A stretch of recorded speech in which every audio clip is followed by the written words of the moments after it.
बिस्मिल्लाहिर्रहमानिर्रहीम। अस्सलाम वालेकुम। उम्मीद करता हूँ कि खैरियत से होंगे। मैं आपका मेज़बान मियां सदुल्लाह की खिदमत में हाज़िर हूँ। इन्ना लिल्लाहि व इन्ना इलैहि राजिऊन। हम अल्लाह ही के हैं और उसी की तरफ लौट कर जाना है।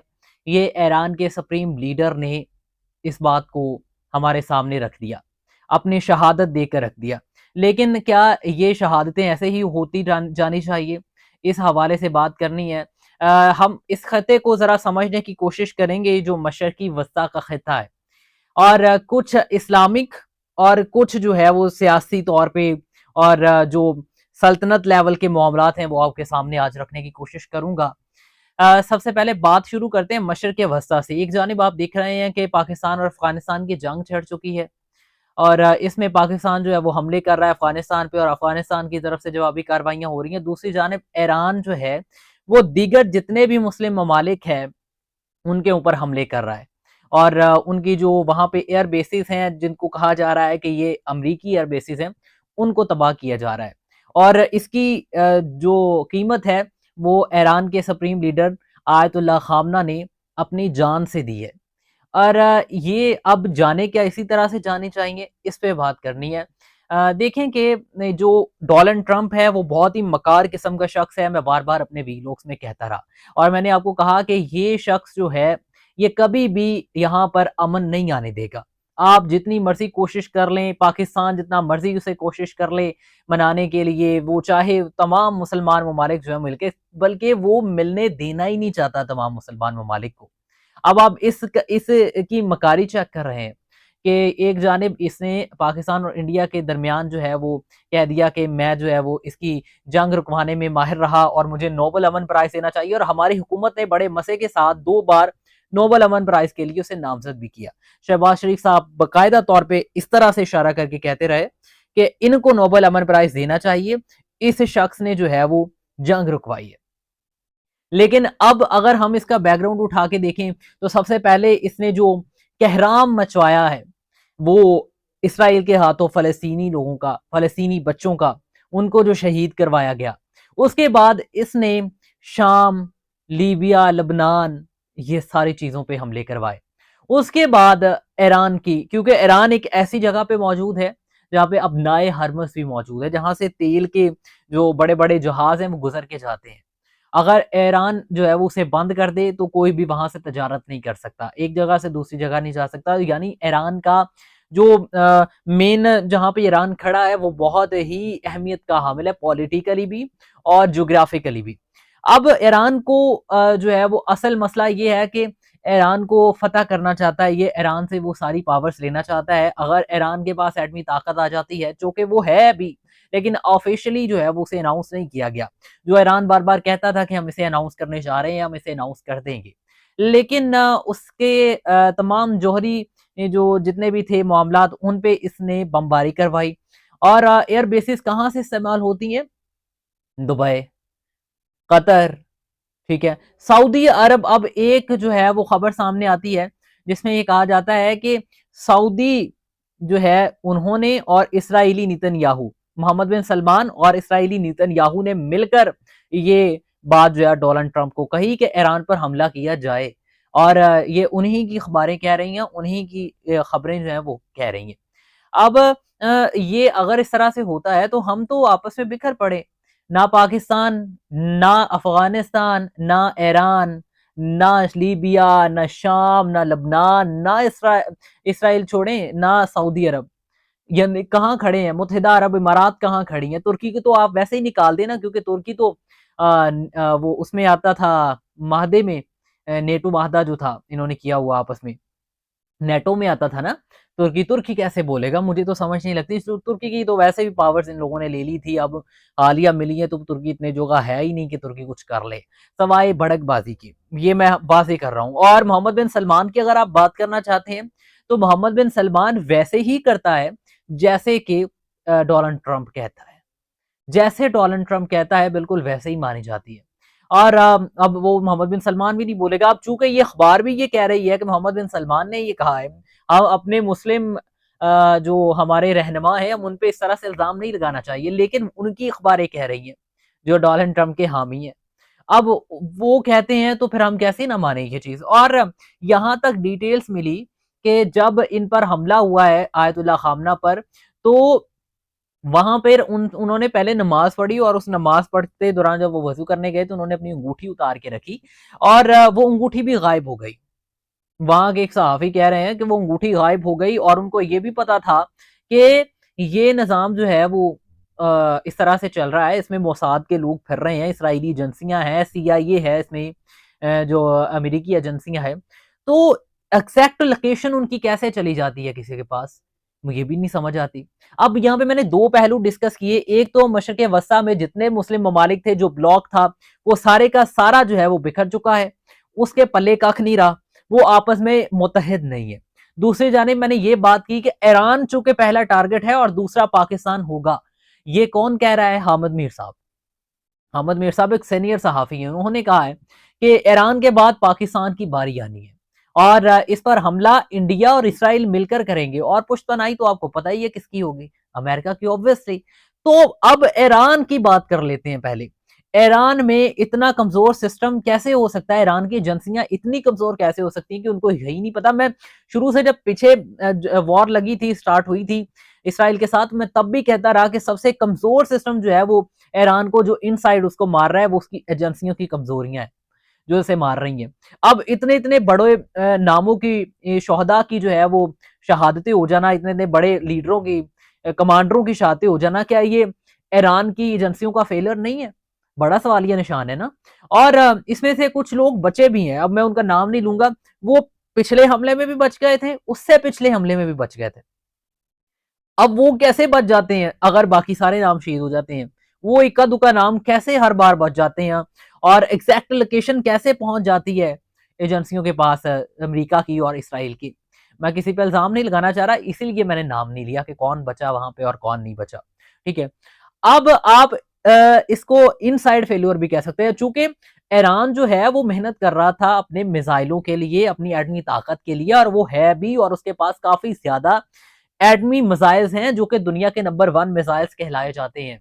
और ये मैं और आप नहीं कहते बल्कि इंडियन मीडिया भी कहता है कि उनके पास दुनिया के नंबर 1 मिसाइल्स हैं।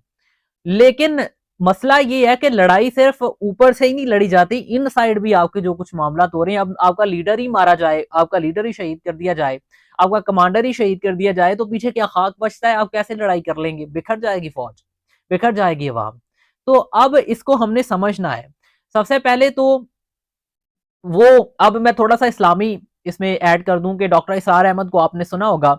डॉक्टर इसरार अहमद कहते थे कि सबसे पहले ईरान, उसके बाद पाकिस्तान, क्योंकि ये मुसलमानों को मुत्तहिद होने देना ही नहीं चाहते यहूदी, और उसके अलावा अमेरिकन और बरतानी, ये जितने भी आपने मिलाने हैं मिला ले, क्योंकि बरतानिया भी शामिल हो चुका है, वो भी कहता है कि हम साथ देने के लिए तैयार हैं इसराइल का, और हम जो है वो डोनाल्ड ट्रंप के साथ मिले हुए हैं। अब ये चीजें आपके समझने के लायक हैं कि अब ये लोग हमारा इत्तेहाद नहीं होने देना चाहते मुसलमानों का, और हम इतने बेशर्म हो चुके हैं कि हम उन्हीं की बनाई हुई चीजें इस्तेमाल करते हैं और उसमें इतने खींचे चले गए हैं कि अब हमारे अंदर लड़ने की सिक्कत भी मौजूद नहीं है और हम खुशामद परस्त बन चुके हैं। और जब भी पहले इसका बैकग्राउंड सर आप उठा के देखें, जितनी जंगें हुई हैं, सल्तनत उस्मानिया उठा के देखें आप, जितनी जंगें हुई हैं, उसके अलावा पिछले आप जितने भी मुसलमान हीरोज उठा के देखें, ये सब ने जो है वो इनके खिलाफ, रूम के खिलाफ और बाजंतीनियों के खिलाफ इन्होंने जंगें लड़ी, और ये सारे का सारा इलाका इनकी तरफ का ही होता था। फिर इन्होंने आहिस्ता आहिस्ता धकेला, और ये आखिरी जो तीसरी असीम जंग होनी है वो मशरक़ वस्ता में होनी है। और इसकी पेशन गोइयां नबी पाक सल्लल्लाहु अलैहि वसल्लम की अहादीस के मुताबिक डॉक्टर इसरार अहमद कर चुके हैं आज से 35 साल पहले।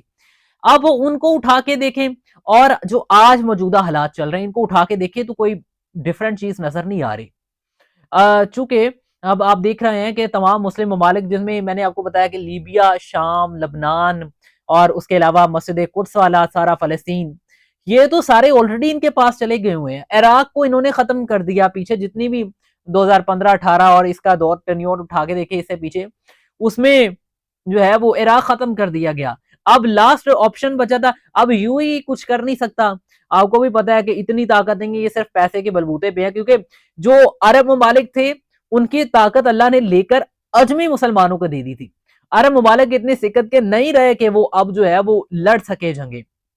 इसीलिए तो ग्रेटर इसराइल मैप बनना है, और उसमें जो है वो जितने भी ये ममालिक हैं, शाम, लीबिया, लबनान, फ़लस्तीन, तुर्की का हिस्सा, उसके बाद जो है वो ये सऊदी अरब का हिस्सा, ये तमाम तो जाने हैं। और इतना कमज़ोर हमें कर दिया कि हम आपस में लड़ रहे हैं। पाकिस्तान अफ़गानिस्तान के साथ लड़ रहा है, अफ़गानिस्तान पाकिस्तान के साथ लड़ रहा है, मुसलमान मुसलमान का दुश्मन बन चुका है। और उसके अलावा ये जो है वो ईरान के साथ जो है वो इस पे कतर जो है वो एयर बेसिस दे के बैठा हुआ है अमेरिका को, दीगर ममालिक एयर बेसिस दे के बैठे हुए हैं अमेरिका को। और हमारी जानिब से कोई मज़ामती अल्फाज या कोई उनके साथ खड़े होने के कोई अल्फाज भी नहीं हमारी तरफ से बोले गए कि इतने बड़े सुप्रीम लीडर की शहादत हो गई तो हमारे शहबाज शरीफ साहब कुछ भी कह देते आके। दुबई को फोन जाते हैं, कतर को फोन जाते हैं, सऊदी अरब को फोन जाते हैं, लेकिन ईरान को क्यों नहीं जा रहा भाई? ईरान के ऊपर आप क्यों नहीं अपनी स्टेटमेंट दे रहे वाज़ेह तौर पे? किस चीज का डर है, किस चीज का प्रेशर है, ये नहीं समझ लग रही। और मुझे तो ये बात समझ नहीं लग रही कि हमें ये क्यों नहीं पता चल रहा कि हमारी जमीनें इस्तेमाल करने के लिए जो है वो इन्होंने पैसे इन्वेस्ट किए हुए हैं। इंडिया ने पैसे इन्वेस्ट किए हैं। कभी भी काफर मुसलमान का दोस्त तो नहीं हो सकता, काफर काफर का ही दोस्त होगा। और डोनाल्ड ट्रंप का दोस्त डोनाल्ड ट्रंप के साथ खड़ा है नीतनयाहू और नरेंद्र मोदी। कैसे ये पता चल गया कि जब ये हमारी जंग हुई है, बनियानुम मरसूस हमने लड़ी है, हमारे मोहतरम जो है वो सैयद जनरल आसम मुनीर साहब की क़यादत में, तो ये कैसे पता चला कि इंडिया का साथ देने वाला इसराइल भी मौजूद था, और वही इसराइल जिसका साथ डोनाल्ड ट्रंप देता है। तो ये हमारे साथ एक चाल चली जा रही है। हम क्यों नहीं इस बात को समझ रहे कि हमें आपस में लड़वाया जा रहा है। यहाँ पे वो दहशत गर्दों को पैसे इन्वेस्ट किए जाते हैं। पाकिस्तान भी अपने मौकफ के साथ सही खड़ा है कि वहां से दहशत गर्दी होती है, हमारे लोग मारे जाते हैं, लेकिन हमें इस मामले को सुलझाना है, सोल्व आउट करना है हमें से। हम कैसे कर सकते हैं? हम बैठ के हल कर सकते हैं, हम जो है वो समझा सकते हैं, लेकिन हम लड़ रहे हैं, हम मुसलमान आपस में लड़ रहे हैं। अब इसमें से निकलना है हमें कि हमें लड़ना नहीं है। अब मैंने 2-3 पहलू आपके सामने रखे। सबसे पहले तो मुसलमान कमज़ोर हो चुके हैं और मुसलमानों का इत्तेहाद नहीं रहा, और जब तक इत्तेहाद नहीं होगा हम इसी तरह से रहेंगे। और दूसरी बात मैंने आपको ये समझाई कि ये जो ईरान की बारी है, उसके बाद पाकिस्तान की बारी आनी है, तो अपनी-अपनी बारी का इंतज़ार भी तो कर रहे हैं हम। क्यों ना हम मुत्तहिद हो जाएँ, क्यों ना हम लड़ने के लिए तैयार हो जाएँ। और ये मैंने जितनी बातें की हैं, मैंने अपने पास से एक भी नहीं की। अहमद मीर साहब के अल्फाज हैं, डॉक्टर इसरार अहमद साहब के अल्फाज हैं, मुस्लिम नबी पाक सल्लल्लाहु अलैहि वसल्लम की अहादीस की रोशनियाँ हैं, और उसके अलावा आपके सामने खत्ते की सारी सूरत हाल मौजूद ही है। अब इतने-इतने बड़े लीडर्स शहीद हो रहे हैं, और अब मज़े की और अब हैरानी की बात आप ये देखें कि सॉरी, मज़े की कहने लगा था, मेरे मुँह से स्किप हो गया। हैरानी की बात आप ये देखें कि यहाँ पर अमेरिकी एम्बेसी के सामने जाकर कराची के लोग धरना देते हैं, एहतजाज करते हैं, और वहां पर हमारे ही पुलिस वाले जो हैं वो गोलियां चलाते हैं, और 6 से 7 लोगों की जाँ बहक और 6 से 7 लोगों के जख्मी होने की इतलात भी आती है। ये पाकिस्तान में हुआ। और ये मुजाहिरे अब चूंकि आयतुल्ला खामना जो है सुप्रीम लीडर ईरान, उनकी शहादत हुई है, तो उसके एवज निकाले जा रहे हैं। अब लोग भी जज्बाती हैं, लोग भी वहां पे जाके उस पे चढ़ दौड़ना शुरू हो गए हैं। ये मामला हम सुलझा क्यों नहीं पा रहे? हम इस चीज में फंस के रह गए हैं, हम आपस में लड़ रहे हैं। मेन मकसद मेरी बात करने का ये है कि हम गलतियां कर रहे हैं और हम आपस में लड़ रहे हैं। अब लाहौर में भी एहतजाज शुरू हो गया, मुजाहरे शुरू हो गए। उसके बाद कश्मीर में भी मैंने देखा, उसके बाद सवात में भी देखा, और उसके अलावा कराची में भी मुजाहरे हुए। ये सब कुछ हो रहा है और पुलिस कंट्रोल कर रही है। आज आके हम आपस में ही एक दूसरे के खिलाफ हो गए हैं, चाहे वो मुल्की लेवल पे हो, चाहे इन दोनों अंदरूनी लेवल पे हो, हम मारे गए हैं। और ये तीसरी जंग अज़ीम की निशानियां हैं, आपको ये समझना होगा। और तब तक आप कुछ नहीं कर सकते जब तक आप देखकर आगे चलना सीख नहीं जाते। तो मैं यही अपील करता हूँ हमारी हुकूमत से और हमारे बड़ों से कि खुदा रहा हाथ जोड़े हैं कि किसी ना किसी तरह से इन सिचुएशंस में से निकलें। इनकी खुशामद करने से कुछ नहीं होगा। ये लोग हमें कुछ नहीं दे सकते। ये लोग हमें इसलिए कुछ नहीं दे सकते क्योंकि इस तरह तो फिर मेरे नबी पाक सल्लल्लाहु अलैहि वसल्लम की अहादीस और मेरे अल्लाह का इरशाद जो है वो आप गलत साबित करना चाहते हैं। काफिर कभी मुसलमान का दोस्त नहीं हो सकता। इसी के साथ मैं अपनी बात को एंड करूंगा। दीजिए इजाजत।